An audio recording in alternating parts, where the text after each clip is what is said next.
الله لا يستحيي أن يضرب مثلا ما بعوضة فما فوقها. الحمد لله حمدا كثيرا طيبا مباركا فيه كما يحب ربنا ويرضاه، وأشهد أن لا إله إلا الله وحده لا شريك له، وأشهد أن محمدا عبده ورسوله صلى الله عليه وعلى آله وأصحابه أجمعين. أما بعد.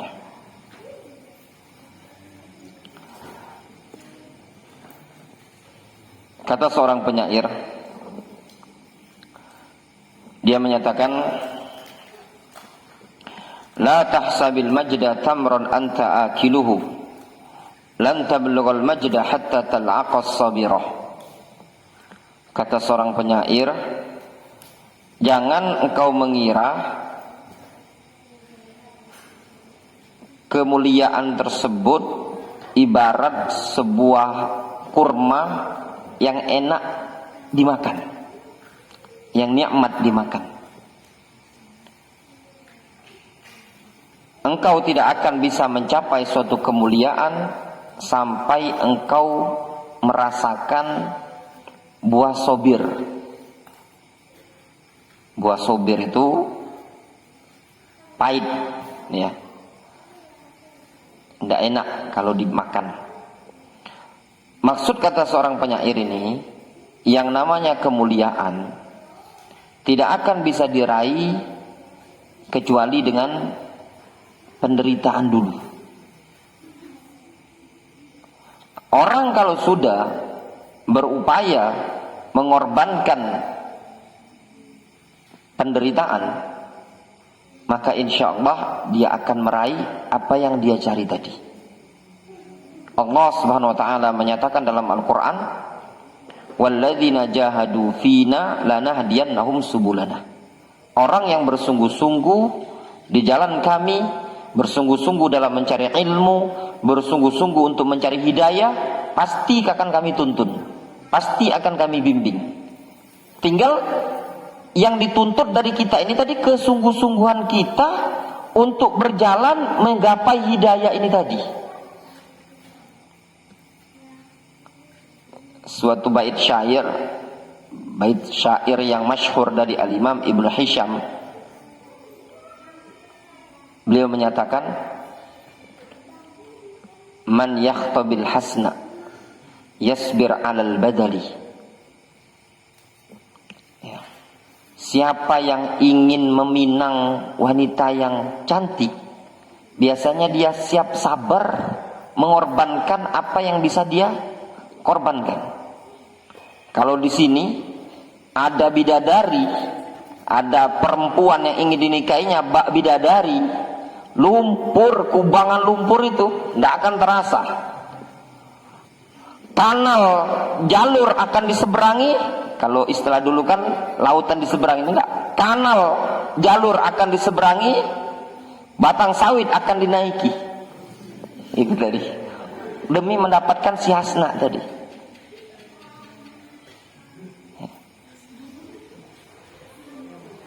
Demikian juga man yastabir lil ilmi. Siapa yang siap sabar dalam mencari ilmu, pasti dia akan meraihnya. Sehingga yang dibutuhkan dikesabarkan, ya, butuh kesabaran. Wa ja'alna minhum a'immatan yahduna bi amrina lamma sabaru wa kanu bi ayatina yuqinun. Kami jadikan mereka a'immah, panutan. Kapan? Para nabi, para rasul dijadikan a'immah, para sahabat dijadikan a'immah lamma sabaru, tatkala mereka mau sabar, wa kanu bi ayatina yuqinun, dan mereka yakin dengan pertolongan Allah Subhanahu wa taala tersebut. Butuh kesabaran. Tidak ada yang namanya belajar itu tidak butuh kesabaran di dalam mencarinya. Setelah sabar untuk melatih ikhlas, sabar juga dalam mencari ilmu. Terkadang harus meninggalkan keluarga, terkadang harus makan yang tidak enak, terkadang harus tidur tidak nyenyak, terkadang harus mengalami sekian banyak penderitaan dalam menuntut ilmu, terkadang harus lapar.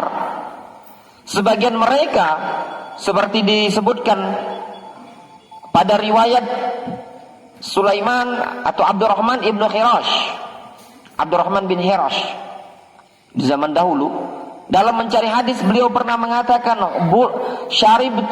syaribtu bauli khamsa marrat. Aku pernah minum kencingku 5 kali.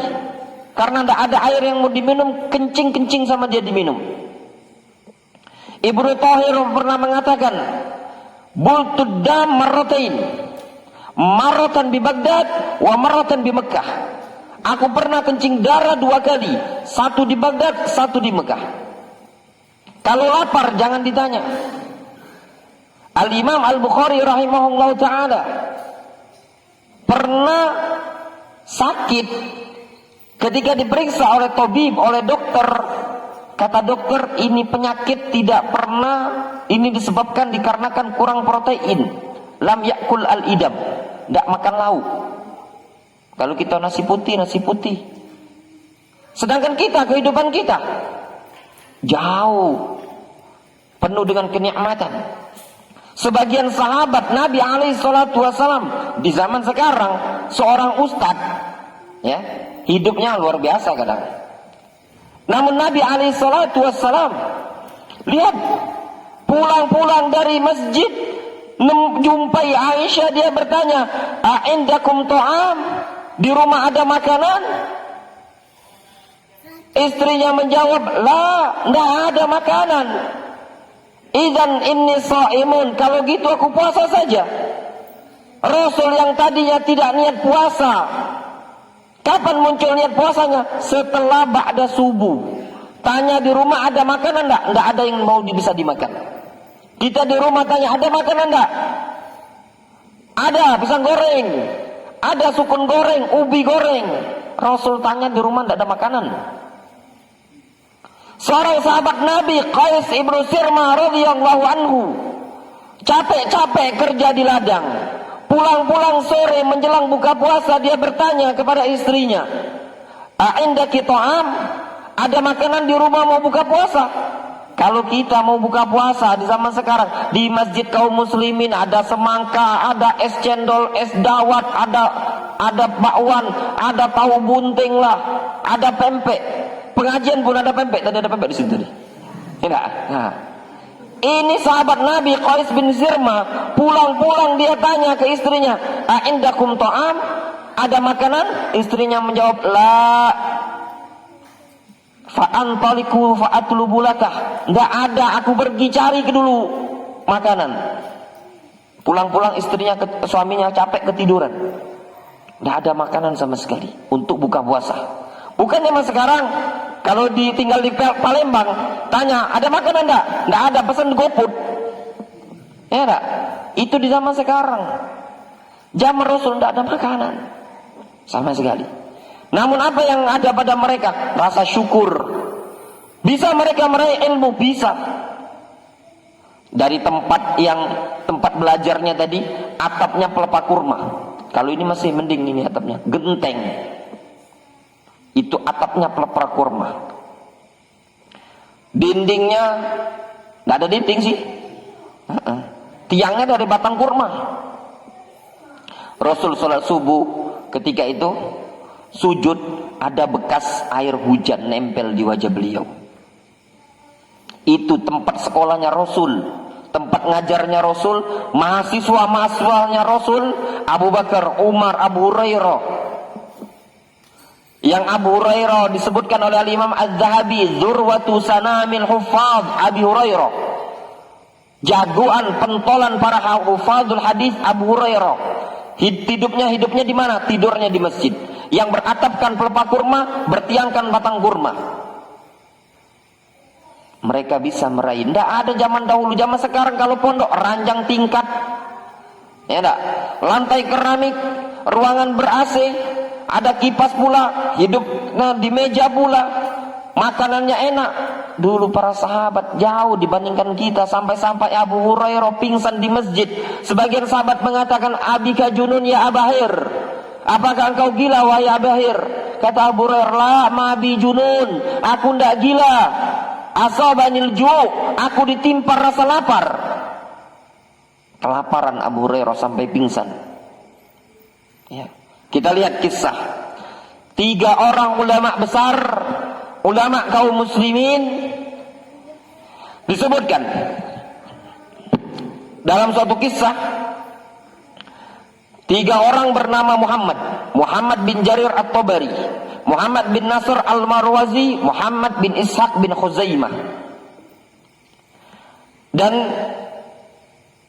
Muhammad bin Harun Ar-Ruyani. 4 orang. Muhammad bin Jarir, Muhammad bin Nasr Al-Marwazi, Muhammad bin Ishaq ibn Khuzaimah, dan Muhammad ibn Harun Ar-Ruyani. 4 orang ini tadi pergi dalam menuntut ilmu. Di suatu perjalanan, ya, habis bekal. Bukan zaman sekarang habis bekal, tapi ada ATM dikasih bapaknya. Nak bawa ATM bapak di situ ya. Kalau habis tengah jalan tarik aja, terserah, bebas nak. Pinnya sekian, tinggal tarik bebas. Unlimited. Ini ATM bapak ini tadi. Tidak punya bekal. Sampai suatu kondisi mereka sudah kondisinya lapar sekali, ya, sehingga menurut mereka nampaknya kayaknya sudah halal kita ini ngemis. Ya. Namun mereka ini orang yang nggak suka ngemis-ngemis. Ya. Akhirnya mereka sepakat agar salah satu dari mereka tersebut ada yang cari makanan,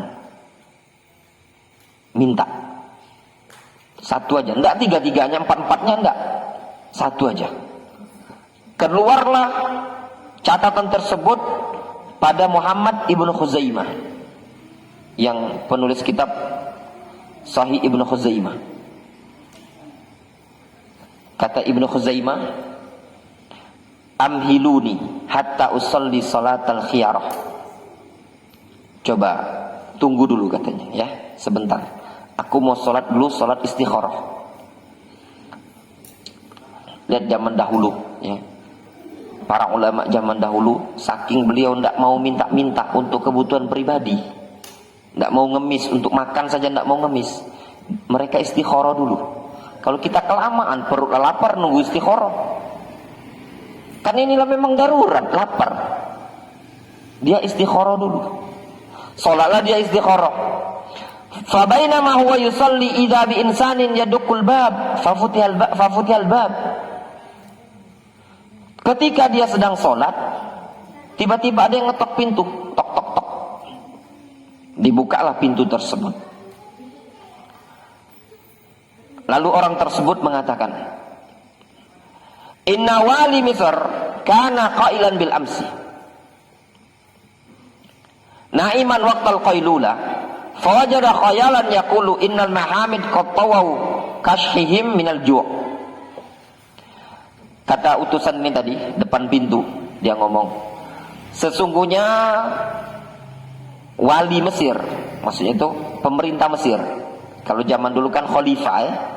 Nah, anggaplah sekarang ini presiden, ya, amirnya Mesir. Dia tidur siang, mimpi bahwasanya ada orang-orang yang bernama Muhammad, kan 4 orang Muhammad tadi, Muhammad bin Jarir At-Tabari, Muhammad ibnu Nasr Al-Marwazi, Muhammad ibnu Ishaq ibnu Khuzaimah, dan Muhammad ibnu Harun Ar-Ruyani. 4 orang ulama ahlul hadis terlihat di alam mimpi, ya, oleh pemerintah Mesir. Nah, di alam mimpi tadi amirnya Mesir melihat bahwasanya mereka sudah melipat perut-perut mereka kelaparan. Nah, uji kalau bahasa kita nyata koler-koler lah, nah, kelaparan tadi. Kata utusan tadi, waqad arsala ilaikum bihadhihi.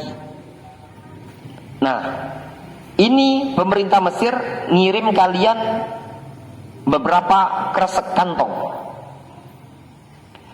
Wa ka'annahu qad arafa min al-asma' min khilal ru'ya ila Misr. Min khilal ru'ya wali Misr. nampaknya itu sudah tahu nama-namanya. Itu tadi. Li'annahu qala ayyukum Muhammad ibnu Nasr. Lalu utusan tadi mengatakan, siapa di antara kalian yang bernama Muhammad bin Nasr? Qalu, yang di rumah tadi ngomong, "Za, ini dia Muhammad bin Nasr." Fadafa'a ilaihi sarrafiya khamsuna dinar. Tiba-tiba utusan yang tadi ngasih satu kantong isinya 50 dinar. Satu dinar itu 4,25 gram. Sekarang 1 gram itu 1.020.000. 1 gram. Ya, coba anak cek dulu di HP. Ya, kalau tak salah tadi pagi harga emas itu 1.020 gram. Harga emas itu enggak, tadi pagi tanggal 10 Maret jam 18.13 harga emas di butik Antam Pulau Gadung Logam Mulia 1.034.000. Ada telegramnya. Jadi bukan by telegram tuh faedah kajian. Jual beli emas juga ada telegramnya, ya. Nah, harga emas Antam itu tadi. Bukan kita tuh banyak emas, ini tuh penting kalau ditanya uang zakat. Ya enggak? Yang namanya ustaz ini kan kalau ditanya, "Emang berapa ya duit? Aku ini ada duit sekian juta ustaz, kena zakat tak kira-kira?" Nah, kalau tahu ngupdate ini kan tahu. Kalau 85 gram kan? Nah, itu tadi.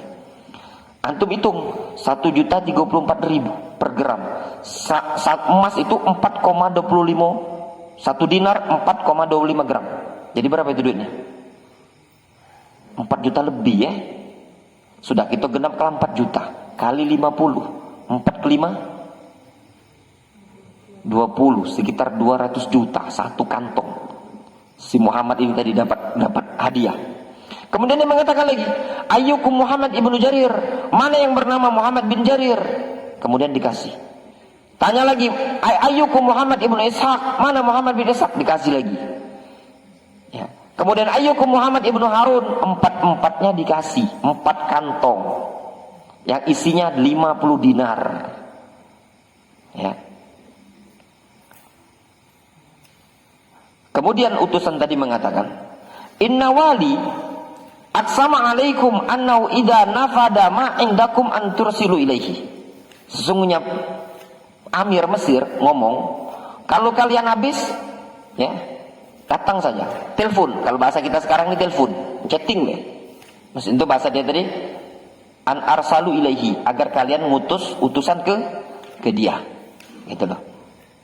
Kalau ini kan zaman dulu kan dikasih utusan untuk wakil. Kalau sekarang cukup, maksudnya itu kalau maknanya sekarang, kalau kalian habis chatting deh, telepon. Nanti ditransfer sama wali Mesir, amirnya Mesir tadi. Nah, seorang amir, ya, bermimpi melihat 4 orang kelaparan bernama Muhammad. Inti dari kisah ini tadi, lihat perjuangan mereka, ya, dalam menuntut ilmu. Pernah mengalami lapar sampai teler. Pernahkah kita mungkin dalam kehidupan kita sampai lapar? Mungkin pernah. Apa sebabnya? Karena puasa, Ustaz. Kalau ini bukan puasa, karena tidak punya yang dimakan. Ya, tidak ada yang dimakan. Habis bekal. Ya. Nah ini tadi siapa tahu ada. Tiba-tiba Jokowi mimpi. Ya. Dia melihat suatu ma'had di desa Sumber, apa ini tadi? Sumber Mekar Mukti, Kecamatan Tanjung Lago, Banyuasin, Sumatera Selatan. Dilihat dalam mimpi Jokowi, ya kan? Ada wajah Hammam sedang azan. Dia melihat dalam mimpi Hammam sedang azan. Ya, dengan bangunan seperti ini disuruh sama ajudan. 3 malam berturut-turut. Ngayal lah antum, kan namanya ngayal. Itu tadi kan. Jokowi mimpi dikirim utusan, carikan pondok ini tadi, di mana tempatnya, bangun pondok pesantren. Bukan perkara yang mustahil. Ya enggak? Cuman hayalan antum mimpi itu tadi yang mungkin mustahil itu tadi. Nah, tapi itu nyata terjadi pada Muhammad bin Nasr Al-Marwazi dan kawan-kawan ini tadi. Ya. Makanya butuh perjuangan ya dalam menuntut ilmu tadi. Makanya tadi sebagaimana yang disebutkan oleh Al-Imam Ibnu Hisham, man yastar bil ilmi yadhfar binailihi. Siapa yang siap sabar dalam mencari ilmu maka akan beruntung dengan membawa hasil. Sabar tinggal di pondok ini, sabar dari menghadiri pengajian seperti ini, tidak akan rugi. Ya, kita datang malam ini gelap di tempat itu tadi. Ya, kalau ada yang balik malam ini setelah isya ini tadi, itu butuh perjuangan. Tempat gelap seperti itu, antum kira jalan-jalan caraton ya ndak kata jalan, tahunya kanal. Banyu Rato bukan jalan Rato tapi kanal itu tadi, tempat yang gelap seperti ini. Antum kira polisi tidur, ulo melintang. Bayangkan butuh perjuangan di tempat yang seperti ini tadi. Tapi man yastorbir lil ilmi yazfar binailihi. Siapa yang mau sabar meraih ilmu tadi, maka dia akan beruntung mendapatkannya. Wa man yaktubil hasna yasbir 'alal badani. Sebagaimana yang ingin meminang seorang wanita, dia akan sabar mencurahkan apapun yang dia butuhkan, yang dia korbankan. Berapa? Jauh-jauh. Kalau memang ini bidadarinya dia, ya, dari Muara Enim ke Dusun Anyar, melawati Indralayu, ya, bawa rombongan, siap. Itu tadi diperjuangkan. Itu kalau si hasnanya yang dicari tadi, ya tak? Lihat, itu tadi. Kata Ibnu Hisham, wa man lam yudhil an-nafsa fi talabil ula yasiran ya isdahron tawilan akhadhullin. Kata Ibnu Hisham, siapa yang tidak mau merendahkan dirinya dalam mencari kemuliaan sedikit saja, niscaya akan hidup sepanjang masa penuh dengan kehinaan. Ya. Itu tadi. Jadi butuh perjuangan para penuntut ilmu, kawan-kawan kalau ingin mendapatkan ilmu, ya butuh perjuangan, harus hadir ke majelis ilmu walaupun gelap, becek, lumpuran. Dan itu adalah nikmat. Disitulah Anda akan mengukir sejarah ke depannya nanti. Ya tak? Jika seandainya antum istiqomah dan ternyata di sini sudah diaspal luar biasa, di sini jadi kalangan lingkungan elit, di situ ada mall nantinya, jadi perkantoran di sana. Ini Indonesia semakin berkembang. Antum bayangkan yang di kebun sayur di Palembang itu kan dulu tempat jin buang anak. Kalau istilahnya gitu kan, ya tidak barang nih. Sekarang jalan, itu tadi. Yang diborang dulu, sebelum dicor. Anak pernah ngalami lumpur di situ. Sukamulya itu kan masih rusak dulu. Sekarang ada sekta, ada kantor polisi di situ. Perkembangan zaman, tidak menutup kemungkinan di situ. Ternyata dipertimbangkan sama Jokowi, nampaknya wilayah ini titik bagus untuk membuat ibu kota. Nah, sudah ada ya Kalimantan, ibu kota baru ya. Nah, itu tadi IKN ya Kalimantan ya. Nah, mungkin kota industri. Ya, ketika ini jalan sudah diaspal, barulah antum bisa mengatakan kalian tuh sudah enak belajar sekarang, jalannya lancar. Nih uang ini dulu waktu pengajian di sini dulu jalan belumpur. Kamu masih lemah. Kalau jadi wak-wak tadi kan tua umur 70. Nah itu tadi ngomong sama nasihati anak-anak muda yang umur-umur remaja tadi. Dulu awal melok pengajian di sini sama Ustaz Abu Hamam itu. Jalannya lumpur, gelap. Hampir kami nak balik lagi. Bayangkan antum. Luar biasa di sini, ujian besar. Jangankan yang belajar, yang mau ngajar pun Yang di hadapan antum ini betul-betul perjuangan untuk menjaga keikhlasan. Ya. Ana secara pribadi semenjak balik dari Yaman, ya pernah sih awal-awal dulu sekitar tahun 2015 ngisi kajian yang jalannya seperti ini.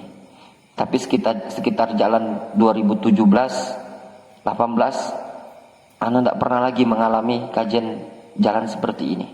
Rata-rata yang muter-muter di sekitar Saku, Kalidoni itulah ya, karena tidak jauh-jauh. Ya Saku, Kalidoni itu kan jalannya aspal, corang. Nah, ketika di sini tadi betul-betul, tapi tidak sampai kepikir nak balik lagi. Malulah Ustadz, mah ada balik, cemen ada santri galau, ya tak? Jangan balik, masa balik? Tinggal di situ kita harus untuk dilatih ikhlas. Ya Allah, ternyata kita itu tadi, ya jalan kita yang di anu itu, Pak Roni, di pinggir sungai itu, ya mungkin perbandingan antara sini sama pinggir sungai masih mending pinggir sungai kita itu, Pak Roni. Kita batu, ya enggak? Becek tapi batu. Kalau sini becek, licin, macet sedikit, luar biasa, bisa mandi lumpur. Ya. Ternyata baru sadar, ya Allah, kita tadi batu, ya. Tapi masih mending batu, nggak licin. Kalau di sini, nah itu butuh kesabaran, ya. Dan ini masih mending. Sebagian para ulama di zaman dahulu, mereka ada yang jalan kaki dalam keadaan panas, ya. Kalau istilah dusun kita itu panas berdengkang, ya, jalan kaki. Seperti yang dirasakan oleh Abu Hatim Ar-Razi. Dia keliling sekian negara, beliau mengatakan, masyaitu alal aqdam. Aku tempuh itu semua dengan jalan kaki. Perjuangan apa? Perjuangan. Bukan motoran. Mending masih motoran. Jalan kaki. Itu butuh perjuangan. Yaitu butuh kesabaran di dalam mencari ilmu. Ya.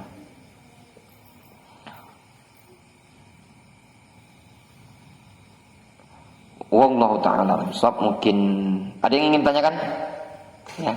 Kita ini kan sebagai pembuka ya, jangan terlalu digas.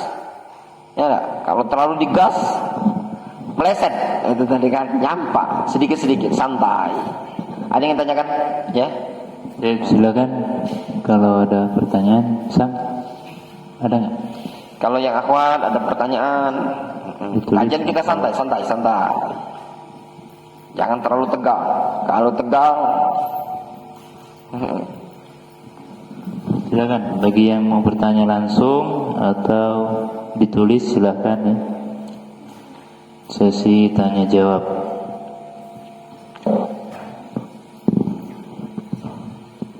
kalau udah kati kami nak balik. Bebas pertanyaannya, silakan. Ya, silakan.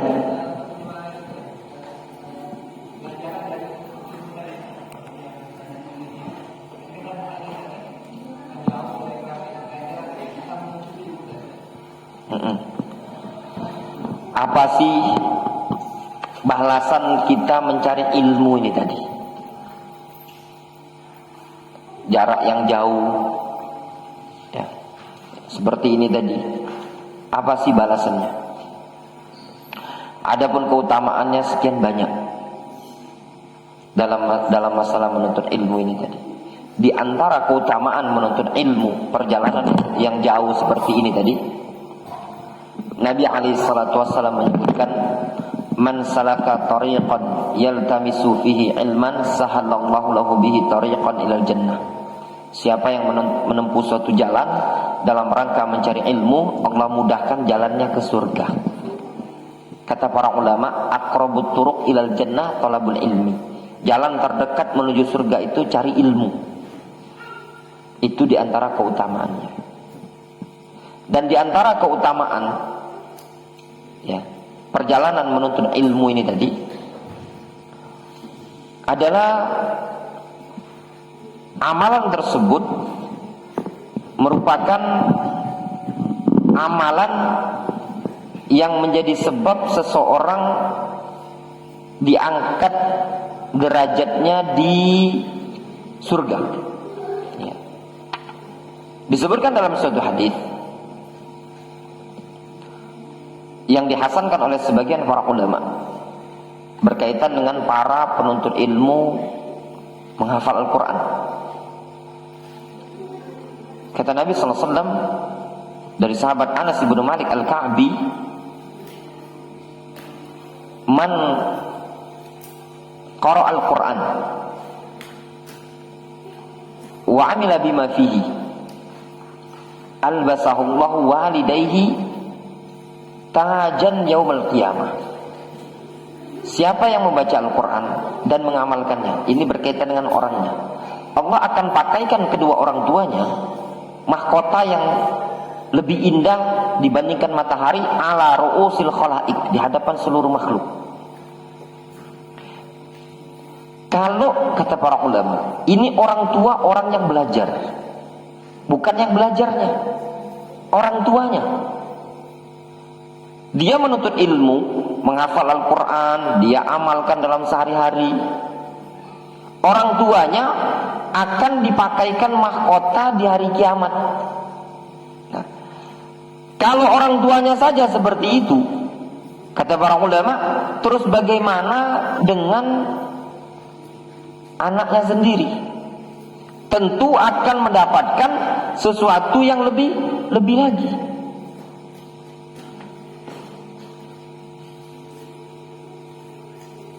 Hadits diriwayatkan oleh Imam At-Tabrani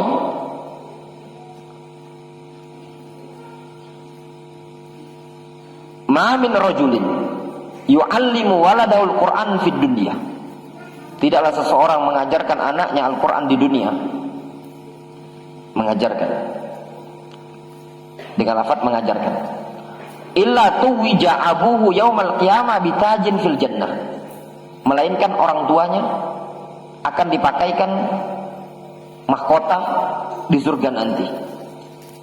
Ya'rifuhu alul jannah bi ta'limihi waladahu al-Qur'an. Akan dikenali oleh penduduk surga dengan sebab dia mengajarkan Al-Qur'an. Ada orang mengajarkan Al-Qur'an, orang tuanya dikasih mahkota. Ini sebagian lafaz. Dengan lafaz yang lain, dengan lafaz man qara'al Qur'an wa amila bima fihi. Siapa yang baca Al-Quran dan dia mengamalkannya. Nyantri, kerjaan dia nyantri ya, di pondok, ngaji setiap hari ngaji. Orang tuanya dipakaikan Al-Quran, dipakaikan mahkota di hari kiamat, yang dauhu ahsanu min dawi syamsi, yang cahayanya jauh lebih indah dibandingkan cahaya matahari. Fama dhannukum billadzi amila bihadza. Kata Nabi SAW, terus bagaimana dengan orang yang mengamalkan langsung? Kalau orang tuanya saja seperti itu, apalagi orang yang mengamalkan. Pasti dia akan mendapatkan keistimewaan yang lebih lagi. Berkaitan dengan santri yang setiap hari kerjaannya baca Al-Quran. Mungkin kalau kita pikir, masa kerja setiap hari ngaji terus? Nabi alaihi salatu wasallam mengatakan iqra wartaqi. Ya. Baca dan naiklah terus. Fa inna manzilataka fil jannah inda akhir ayatin taqra'u. Kata Nabi SAW, sesungguhnya derajatmu di surga itu sesuai dengan akhir ayat yang kau baca. Semakin banyak dia membaca, maka akan semakin meninggi derajatnya di surga. Ini berkaitan dengan santri thalibul ilmi yang ada di pondok pesantren, kerjaannya ngaji terus. Dan masih banyak hadis yang lain yang menyebutkan keutamaan istimewa. Menuntut ilmu bukan sebab kemiskinan, justru menuntut ilmu merupakan sebab datangnya rezeki. Ada dua orang, satu belajar, satunya mondok.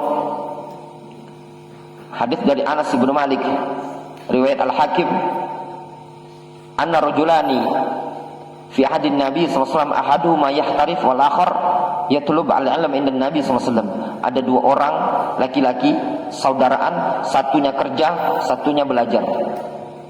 Fasyaka al-muhtarif ila Nabi SAW akhahu. Yang kerja tadi ngeluhkan kepada Rasul tentang saudara dia mau belajar aja kerjaan dia. Kata Nabi SAW, la'allaka turzaqu bihi. Bisa jadi engkau dikasih rezeki karena ada saudaramu yang belajar tadi. Sebab datangkan ilmu. Di majelis seperti ini, berapa banyak kadang Allah SWT buka rezeki melalui majelis ilmu.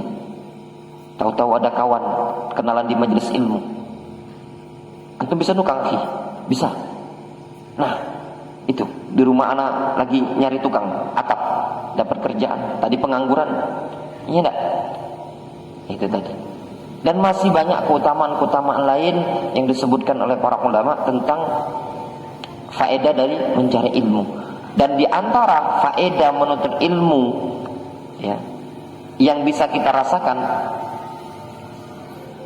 adalah memberikan jalan bagi kita untuk mengetahui mana yang benar, mana yang salah, mana yang hak, mana yang batil.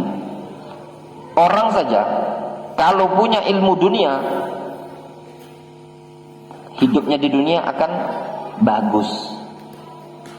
Kata Imam Syafi'i, man arada dunya fa alaihi bil ilmi. Kalau pengen dunia harus punya ilmu. Kalau tidak kata ilmu di dunia, jangankan kuli lagi dah kalau ngajak jadi kena. Ya benar. Wa man aradal akhirah fa alaihi bil ilmi. Yang pengen negeri akhirat hendaklah cari ilmu, kata Imam Syafi'i. Wa man aradad dunya wal akhirah fa alaihi bil ilmi. Pengen dunia akhiratnya cari ilmu. Ya, ilmu itu penting. Ya. Kemudian ini ada pertanyaan, apa ada doa utama di dalam Al-Quran atau dalam hadis agar bisa selalu ikhlas dalam beramal? Nah, ini tanyakan sama Ustadz Abu Hamam. Doa supaya ikhlas dalam beramal. Seingat saya ada, ya, ada. Tanyakan sama, nanti dicek sama Ustadz Abu Hamam, ya. Bagaimana cara menghilangkan rasa iri, dengki dan hasad? Adakah doa yang diajarkan Rasulullah? Di mana ayat Al-Quran? Wala taj'al ghillal lil ladzina amanu. Awalnya itu Rabbana, gimana awalnya?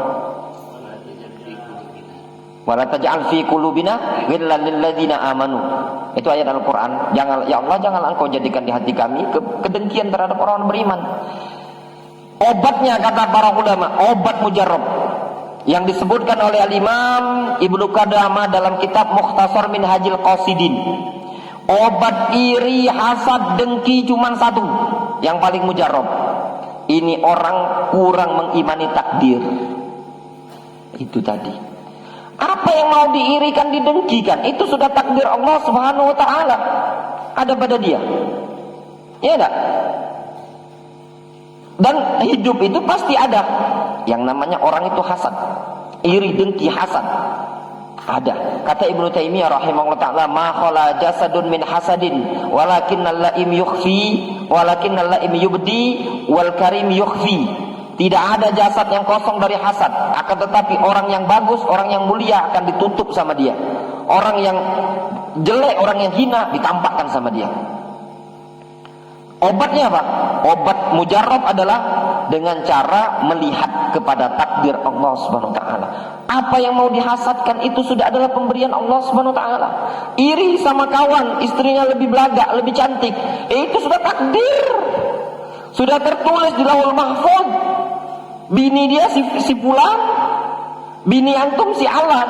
Si Alan, Fulana, Fulana dan Alana. Itu sudah tertakdir. Dipahami?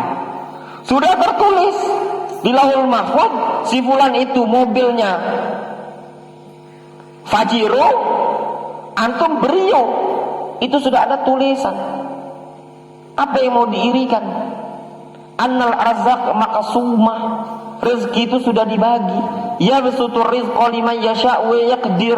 Allah yang membagikan rezeki terhadap siapa yang Allah kehendaki, siapa yang disempitkan, itu semua kehendak Allah SWT di luar kemampuan kita. Kenapa kita harus protes? Ya enggak?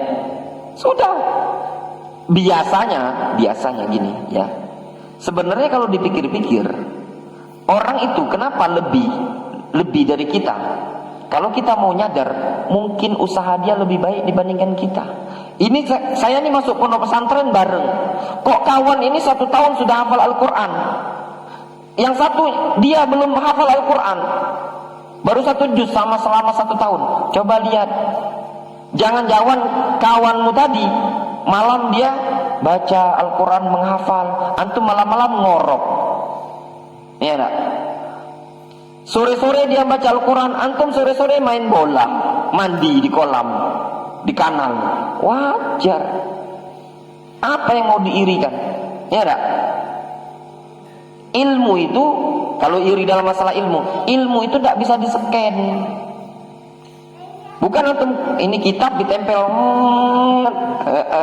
langsung nyeken, tidak bisa. Butuh perjuangan. Kalau harta, coba lihat. Wajar itu kawan dia sukses, pagi pergi dia.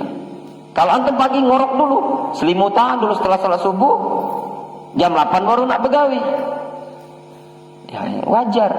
Dia pulang sore. Nah seperti itu tadi. Itu obat yang paling mujarab. Kalau menghilangkan iri dan dengki, hasad, segala macam penyakit hati ini, diantaranya itu. Yang kedua, banyak-banyak puasa di Ayyamul Bid, 3 hari setiap bulan. Ada hadis disebutkan oleh Syekh Muqbil dalam Sahihul Musnad bima laysa fi sahihain, di antara keutamaan puasa tiap hari di 3 hari setiap bulan, kata Nabi SAW, yudhib waharal qalbi, menghilangkan wahar al-qalb, penyakit hati, iri, dengki, hasad ini. Kalau dia terus rutinkan, insya Allah hilang. Itu tadi. Jadi ini penyakit susah ya, tidak bisa diobati oleh dokter. Dia sendiri yang kalau mengobatinya tadi. Dan ini bisa menimpa siapapun. Ya. Bahkan Al-Imam Ibnu Qayyim rahimahullah taala dalam kitab Al-Fawaid, beliau menyebutkan aslul khotoya salat, sumber dosa itu ada 3. Yang pertama al-kibru, sombong. Muncul pada siapa? Pada iblis. Yang kedua hasad, muncul pada siapa? Anak Adam, ketika salah satunya hasad kepada saudaranya sampai terjadi pembunuhan. Yang ketiga al-haras, terlalu ambisi, sebagaimana yang muncul pada Adam, dan Adam sudah bertobat ketika ingin kekal makan buah yang dilarang oleh Allah Subhanahu wa taala. 3 dosa. Jadi hasad ini tadi termasuk dosa kuno. Ya, dosa kuno yang pernah terjadi di alam semesta yang menyebabkan terbunuhnya anak Adam. Nah, itu tadi, ya. Adapun doa, berkaitan doa supaya ikhlas ini tadi, ya, adapun mungkin tanyakan sama Ustadz Abu Hamam ya, mungkin ini kayaknya pertanyaan dari akhwat ya, itu tadi. Seingat saya ada doanya dari riwayat hadis yang berkaitan ini tadi. Ada lagi?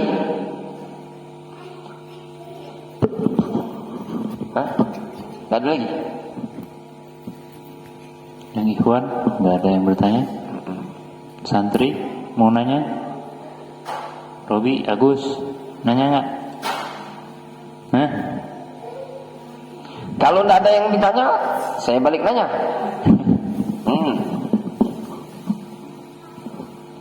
Nah ini yang saya mau nanya nih.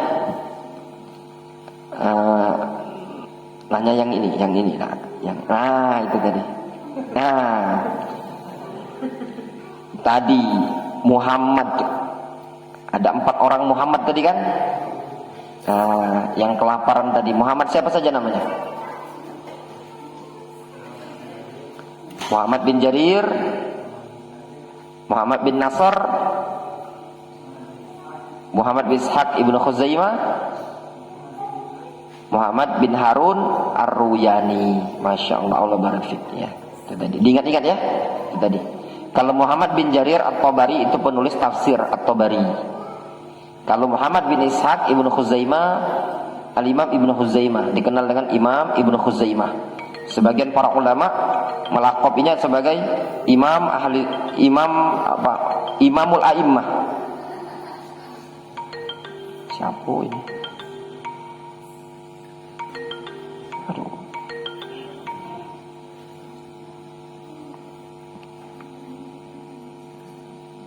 Tadi Ustaz Dudi dikabari katanya lah nyampe Muara Beliti. Ya tadi Musyarawah, tidak tahu ini nelponnya siapa lah ini. Jangan-jangan dia lagi juga.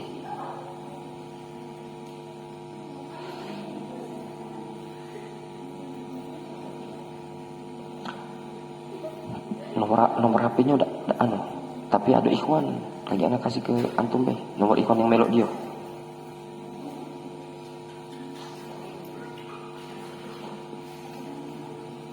Coba dong. Adik, mendekati kita tutup pengajian. Dah ya? Sudah mungkin anak serahkan ke antum ya. Wallahu ta'ala